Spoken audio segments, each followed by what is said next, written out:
So we began our synchronous session number 2 by having each member of the class who was participating, and I think there were about 12 of them, share one connection between theory and the novel that they have discussed in their paper draft. And so you can see here a list of some of the different topics.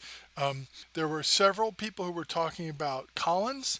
Some looked at the idea of motherhood as a sociocultural concept that included race, gender, and class. Some looked at ideas about male domination and gender theory in Collins. Some looked at the idea of the struggle to maintain self in Collins and the struggle to maintain identity, and some looked at the feminist, early feminist notion of resisting ideas of motherhood where women were incomplete without a male partner. So these are examples of things people found from Collins.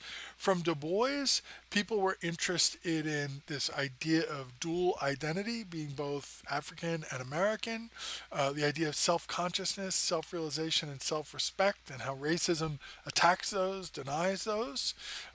From Morrison herself, people were interested in her comments on the concept of love. And I didn't put it up here, but there was also some discussion of her concept of the outlaw and how that worked. And then several people worked with Lord and the key tension between pornography and eroticism. Pornography being sexuality that is just about sensation, eroticism being the more sophisticated, more fully human form where sensation is combined with feeling, emotion, psychology to create sort of a holistic, meaningful experience. So those are some of the things people shared. What I'd like you to do now after you've watched this is add your own quick video, less than a minute, no more than a minute, talking about one idea from theory that you have talked about in your paper and how it connects to Sula. So don't just tell us the theory, but what passage or idea from Sula did you connect to? So you're going to post your little video by replying to this message with my video in it. Okay, and we're going to be doing that several times through this cycle. All right, thanks.